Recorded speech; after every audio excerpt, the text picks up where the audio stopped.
Hello YouTube, this is the Black Widow here.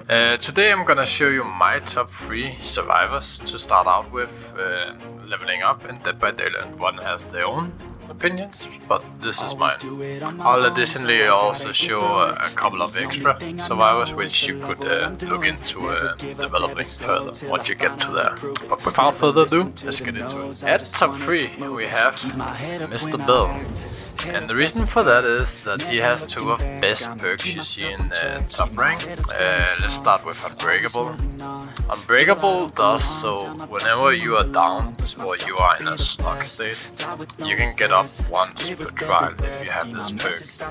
Also, if you are in slug state or you're crawling around down, you can recover 35% faster, so it's pretty decent. Another perk he has is Borrowed Times, which is basically giving whoever you saves when you have this perk, it gives them a shield. So if the killers tunnel them for 12 seconds, the survivor you just saved has an additional hit he can take. And lastly, he has Left Behind, which is not that used of a perk, but basically what that does is showing the hatch if you are the last survivor. On second spot, we have Dwight Fairfield, and he has 3 decent perks. You don't see them often played, but they are pretty good in general, and one of them I would say is even better than the others.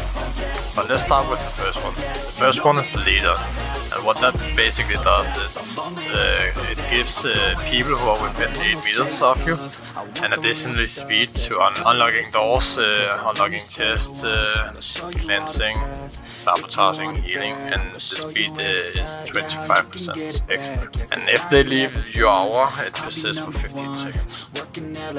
The best perk out of the 3 is probably this one, which is called Prove Thyself. Basically what that does is whenever another survivor is helping you with a generator, it goes 15% faster.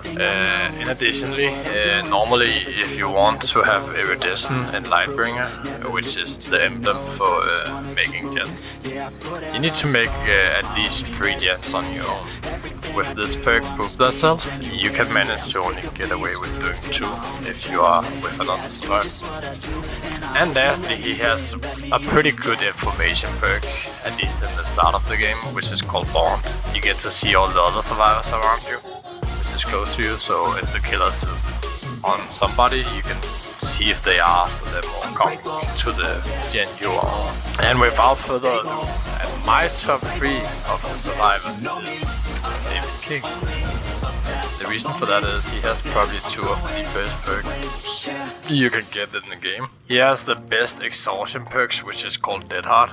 You see this used in top rank. You see it used all the time. Basically what it does is when you are injured, if you press the active ability button, which by standard is E, you gain a dash for momentum. So like there's a little bit forward, like 2 meters, and if the killers try to hit you, he can't hit you. So let's put that in perspective. If you are at a loop, it basically gives you an additionally loop or 2 out of that loop, so to say. The other perk, which is probably more used, at least if you're into getting faster blood points, is called We're Gonna Live Forever, or I call it We're Gonna Farm Forever. What it does basically is if you have 4 stacks in this perk, you get double your blood points. So for every stack you get in this perk, you get 25% extra blood points. And how do you get these stacks? You gain these stacks by saving people or taking hits for people.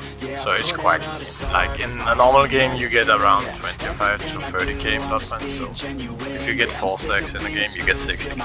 It's pretty easy to see why this is one of the best perks. And lastly, he has one of the biggest meme perks in the whole game, called No Matter, which basically does so you are injured the whole time, can't heal, but you don't leave any blood, and your injury amounts is 75% less. You also recover 25% faster from dying state. So that's my top 3 of survivors. I will now show you a couple of other survivors which you could look into leveling up, which I also think is pretty decent. A lot of people are starting out by using Claudin. And the reason for that is he has self-care, so you can reset yourself by healing. She also have botany knowledge, which does so every healing she does goes faster by a certain amount. And then she has a better information perk than bond, which is called empathy. So you can see injured people further away. Another survivor which you see a lot of people using in the start is probably Jake for his Iron Well, which basically does so you can't be hurt when you're injured. The two other perks doesn't get used that much, but they are also pretty good. And lastly, I would suggest Feng Min. Feng Min has some very underrated perks. She has a perk which basically does so you're more silenced when you're doing Gen. She has almost as good of an exhaustion perk as Dead Heart, but it is not as good. It's called Life. Basically it gives you a sprint burst, 3 seconds, and the speed is 150% of your running speed. So it's pretty decent. And then she has a good information perk which basically give you information whenever the killer breaks something. But yeah guys, let me know what you think, and if you have a top 3 or if you like the video, if it's of any help. And without further ado, I'll see you guys at the next video, and I hope you have a great day. Bye.